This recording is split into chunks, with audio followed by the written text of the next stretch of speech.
Hi, I'm Daniel Levas of the STS-128 crew, and you're watching NASA TV.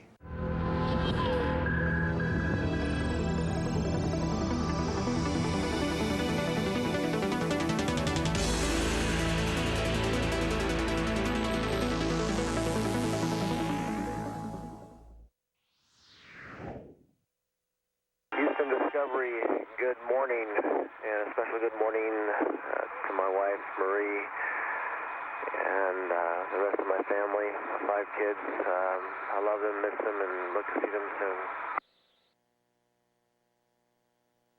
Good afternoon from Mission Control Houston in the Space Shuttle Flight Control Room, and welcome to Flight Day 8 of the STS-128 mission of Discovery to the International Space Station. You're watching a view of the Canadarm2, the Canadian-built space station robotic arm, which is at the Spacewalk 3 readiness position, having accomplished quite a bit of work late yesterday and in the early morning hours this morning in support of yesterday's second spacewalk of the flight by Danny Olivas and Christer Fugelsang, a 6-hour, 39-minute spacewalk in which the 2 crew members completed the swap out of ammonia tank assembly hardware on the Port 1 truss of the International Space Station. That new ammonia tank assembly is up and running, activated, ammonia flowing through the lines to cool the electronics and avionics of the Port 1 truss of the backbone of the International Space Station. In the wake of that spacewalk activity last night, this is a relatively quiet day on board the shuttle station complex, an opportunity for all 13 crew members to catch their breath, take a few minutes to enjoy the sight of Earth from orbit, and to regroup for the home stretch of the joint dock mission that will come to an end with Discovery's undocking from the International Space Station next Tuesday. Hello, everyone. This is Jill Tolk representing the Stockton Record in California. Question for Jose Hernandez. The word I hear from Stockton is that everyone is following your space adventure, even Chris Isaac. What special thoughts and feelings and messages would you like to share with the big, wide, wonderful world of San Joaquin County? Well, I think the message I'd like to share is that I pursued a dream with a lot of persistence, but I prepared with a good, solid education, and that's the message I'd like to give to the kids out there in San Joaquin Valley, that any dream is achievable if you're willing to work hard and back it up with a good, solid education. Thanks. Hey, guys, it's Bill Harwood with CBS, and I have a non-technical question tonight. You guys just shared a joint meal, and I had a question about food, and I was wondering if maybe Nicole Stott or Mike Barrett could give us a little bit about the menu in general on the station, how you like the food, and maybe what some of the more tastier exotic foods are that you have on board. Thanks.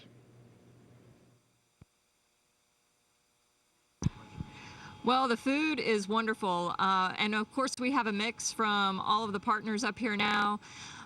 We've eaten quite a bit of food over in the Russian segment, which I love, and I think the rest of the crew here does too. Typically we have breakfast and lunch over in the service module, and then we all come together for dinner in Node 1 on the US segment. And what's really nice now is that there is a mix of food. There's different items from the European Space Agency, Canada, JAXA, the US, and the Russian side. So I think you can find something for everyone. Gina Sinceri, ABC News for Commander Sturkow. What did you think of your first view of the space station on this trip? Well, it's gotten a lot bigger. Seriously, though, it's really awesome to see all the work that's been achieved up here since our last flight. They've added a couple of solar arrays and quite a few new modules. And the station is something that all the international partners can be very proud of for their contributions. Hi, Eric Berger with the Houston Chronicle. Question for Christer Fugelsang. I just wanted to know what it was like to work with the large ammonia tank the other day. It was actually surprisingly easy. I had expected maybe I had to force it quite a lot, but it came very smoothly with me all the time, and that was partly thanks to great flying on the arm by Kevin and Nicole. But it was a great surprise how easy it went. So moving the mass wasn't difficult, or stopping it, getting it going. I guess the arm worked pretty well. No, it was not difficult. The arm flew very smoothly, so that made it very easy. Hi, Robert Perlman with CollectSpace.com with a question for Kevin Ford. Before you left for space, we spoke about the list of things you wanted to take notice of during this flight. The example I think we gave was the sound of the RCS thrusters made aboard Discovery compared to the sound in the simulators. I know you lost your verniers, but so if that wasn't possible, maybe you can share what sights, sounds, and maybe even smells you've encountered during this flight that have surprised or met your expectations. Well, I remember the conversation. It was very interesting, and I have really enjoyed seeing the sights and sounds of space. When those 870-pound thrusters fire, it definitely gives the shuttle a little kick, and you just feel a little twang throughout the whole orbiter when they're firing to keep you in position, whether it's for translation or orientation. And the loss of the Verns didn't impact us too much. CJ still flew a really great rendezvous without those fine control jets. And we're still waiting to see from the ground what the impacts will be for the rest of the mission. But we do get to hear those primary thrusters fire a lot more than I thought we would, and it's really a neat thing to see. The smells of space, I guess you mentioned too. One of the things that's very interesting is when the guys come back in from the spacewalks. From the EVA, there is really a distinct smell of space when they come back in. It's like something I haven't ever smelled before, but I'll never forget it. You know how those things stick with you. It's very interesting. It's a very, very different environment than I expected. I kind of had some expectations about what it would be like, and there's a lot of things that are way outside of what my expectations were. I've really enjoyed it. It's Bill Harwood again for Tim Culper, if I could. Tim, what are you looking forward to? Obviously, you've been up there for a while. I'm just wondering how much you're going to miss the station and what you're looking forward to when you get back. Well, I guess two questions there. I'm really going to miss this place. Kevin talked about his expectations, and I can tell you that this experience has completely exceeded anything that I thought it would be like. Just the sights, the sounds, the experiences with a great crew, and really being part of two shuttle missions, it's been absolutely phenomenal. The main thing, obviously, I'm looking forward to is seeing my family again, my wife and two kids, and maybe have a sip of a beer once I get home. Gina Sinceri, ABC News for Danny Olivas. 2 spacewalks down, 1 to go. What's the challenge on the third one for you? Well, I think the challenge is really to not lose eyes on the goal, and that is basically to conduct 3 safe and successful EVAs. We have 2 under our belts. We did very well with the tremendous help that we received on the ground, as well as our on-orbit team. So it was definitely a team effort that got us there, but 2 behind us doesn't mean that the third one isn't going to be as much of even more of a challenge. This late in the mission, we just have to keep ourselves focused and really focus on the changes that we received from ground today and be prepared to execute it tomorrow. Jill Tolk from the Stockton Record again. Another question for Jose. What was it like for you to see your first time looking at the Earth and experiencing that after all these years? Well, I tell you, it's the sight of the Earth from this view is it's almost undescribable in the sense of what you feel when you look at it. The beauty of it. I think what struck me the most of all is when you're looking, going from darkness to daylight as the sunrise approaches. You can see how thin the atmosphere is and how delicate our planet is, and gives more the reason why we should take care of it. Yes, this is Seth Bornstein from the Associated Press for Colonel Ford or Colonel Forrester. Both of you are, because of your age, had potential to go to the moon in the 2020 time frame, but now it's looking like that time frame is going to be delayed maybe years or even a decade or so, especially with the Augustine Commission. How does it feel did you have hope on going to the moon personally, and have you been following this, and are you worried that those hopes may not quite be there?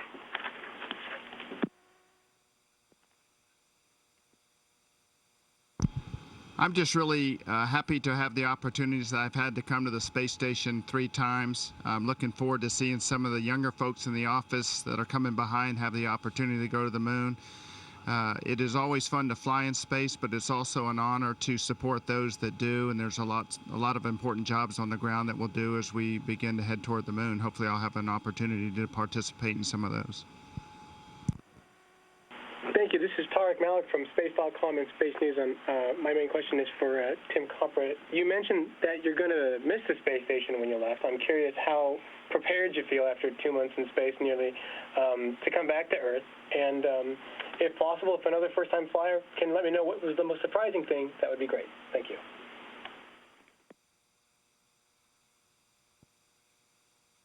Well, great questions. You know, I think I feel 100% ready to come home physically because of the support we've received from the ground with really tremendous exercise equipment. And I think that you'll see from now on that crews that have been on space station come back very, very strong. And I'm hoping that I can have that same experience that the last few crew members have had with respect to how well they've done adapting back to 1G.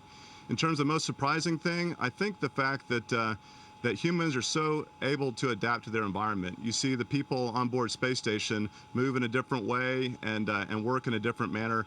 And that, along with the fact that we've been able to get along so well and get our job done, I think it's been very satisfying and probably the most rewarding portion of the mission. Bob, Peter Ray from the Canadian Press. It's been 3 months. I read your 8-page note yesterday. I'm just wondering, aside from a shower, what is it that you really miss the most up there? Well, of course it's the family. You know, I think I have the greatest job in the world for someone who has a background in science and technology and math and medicine. But you don't get something for nothing, and unfortunately there's a price to pay, and it's the family that is paid. And so I miss my family. I miss the good night hugs. I miss the bedtime stories. I miss attending the birthday parties and the scout campouts, and I miss hockey games with my son as well. So when I get back on November 23rd, it's going to be a marvelous, marvelous day. Bob Thirsk, Canadian Press again. 3 months, what's been your biggest surprise so far? I mean, everything has sort of gone according to plan, but there must be one thing that said, oops, I didn't think that would ever happen. Well, I guess I'm absolutely surprised at how well the ground team, who we regard as team members, has been able to keep us working effectively and productive. I think that I'm working at 100% of my personal capability. Every day I'm stretched to my physical, my mental, my emotional limits, but every day we succeed. So the ground team knows very well what my capabilities are and what the rest of my crew members' capabilities are. I think at the end of this 6-month expedition, I'm going to feel very fulfilled that I've participated in a very important mission to the best of my abilities. Andreas Rolfe from Dagens Nyheter in Sweden. This is Andreas Rolfe from Dagens Nyheter in Sweden. For Christer Fuglesang. I have a question in Swedish for Christer Fuglesang. Christer, du spelar ju schack med våra läsare. Christer, you play chess with our readers and made a move lately.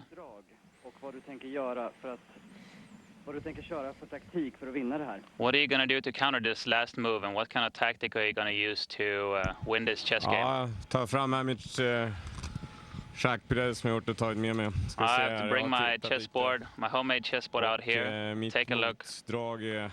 My counter move is runner from F2 till E1. F2 to E1. My tactic is to use the best defense. It's a lot to do up here, and it's hard to do the best moves up here. Yes, so Geir Barsten from the Norwegian newspaper Dagbladet to Christer Fuglesang in English, apparently. I was wondering, you've been out on your last EVA. I wondered if you could describe how it was emotionally to look down on it, the Earth, for the next last time.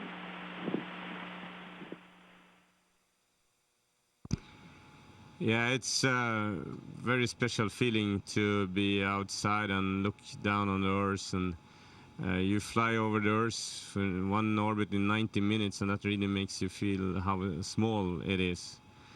And when you can recognize places, it always feels fun. And when you fly over home, you can see Europe, gives you some extra warm feelings. And also compare with up here, we work people from 5 different countries and different cultures. We work very hard together and all for the best for everyone. And I wish we can do the same on Earth.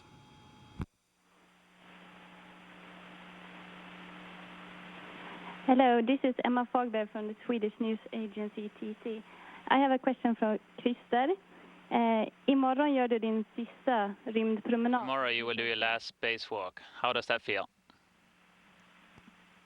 Ja, det känns ju både bra och kanske lite nostalgiskt. It feels both good and a little bit nostalgic. Går in i luckan efter slutat den rymdpromenaden som jag hoppas också ska gå bra då. Spacewalk that I also hope will go good. It will also feel a little bit sad because it won't be any more chances, but I will try to enjoy the moment as much as I can and focus on the work I have to do. Also Stephen on TV4 News. Christer, you've been up there twice now. What's the most exciting thing that you've done up there? What are you going to tell your grandchildren over and over again? Ja, det är väl kanske rymdpromenaderna, probably the spacewalks, the weightlessness, how you float around, how you can play and how you can spin around. It's just fun and exciting to work here in the weightlessness. A lot of boxes and things that moves around. It's an amazing feeling. To float around. Yesterday I was swirling around with the modules. And I was thinking about skiing. I really like skiing. When you go skiing, you go up and down. Samma sätt är det and it's really fun. Jobba runt här and i it's the same thing with just working up here. På jorden. Fantastiskt vackert. And of course, to look down on Earth is amazing to look down on it. Very beautiful. Good evening and welcome to Flight Day 8 highlights of STS-128. Today was a special day for us as we had half a day off, but nonetheless we still had our daily chores we had to do. Here you see Danny doing the LIO change-out. These are the canisters that scrub our CO2, and we have to do daily chores like this and also collect water and transfer to the station and water condensate. And there's a lot of chores that even though we had half the day off, we still had to do. Cabin fan off! Cabin fan off! Here we go.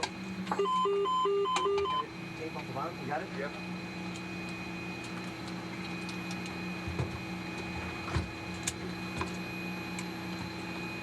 Cabin fan on! Fan on!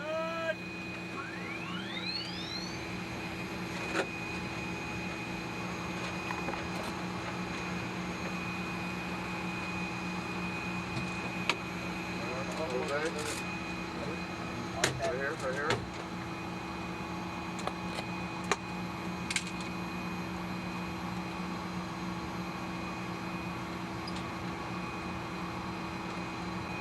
All right, now we just mark used on the LIO container. LIO container goes back in the box. Back in the box. None of the back of the box, boss. No. As you can see here, three of us working together to change these tire boxes, and that's very typical. We work as a team here, everything we do. Often if it's just to throw a simple switch, we are two people doing it, one watching, another throwing to make sure we don't do any mistakes. And these things like cleaning up and taking care of our WS system, etc., we take turns or we do it together.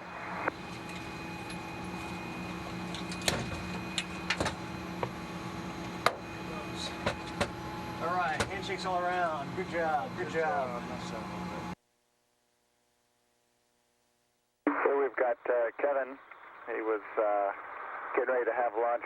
That's peanut butter on a tortilla, one of our favorite things, or as he calls it, his peanut butter popsicle. And we do eat well up here, but it's also fun to take time to play with your food. Another special thing that we get to do on orbit is have a conference with our families over video networking. This was Jose's day, and the way it's set up, we're able to, we do our best to give him a little privacy, but we do hear it, and it was a lot of fun to listen to him and his kids. There's Krister. Getting his exercise, the EVA yesterday, and the one he's got planned for tomorrow probably wasn't enough for him. He's got his iPod there, listening to a little bit of music. The station is a really busy place, as you can see here. There's Tim heading over to the European facility, and Frank heading over to the GEM. Nicole is making her way over to shuttle from the Node 2, and that's Mr. Mike Barrett there, heading over into the GEM, coming out of his crew quarters.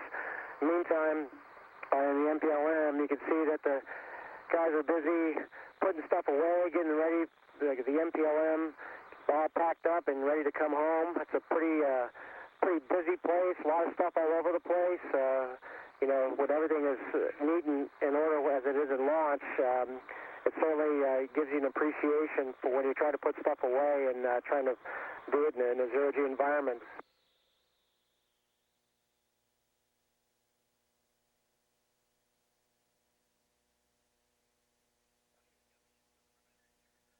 Okay, you can see the crew here prepping the EMUs for tomorrow's spacewalk.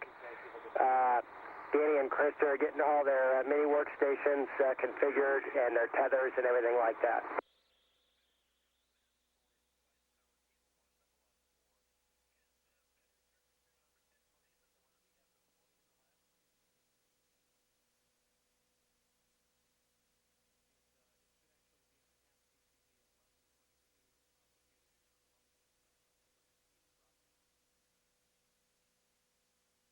So this is the crew lock where the guys actually depress and go out the door, and so there's a lot of equipment that goes in there tomorrow, and of course both of the guys go in there in their suits before the depress and head out the door. It's important to be ready to go. They're essentially going outside in their own little space craft to go out and do a lot of work outside the space station.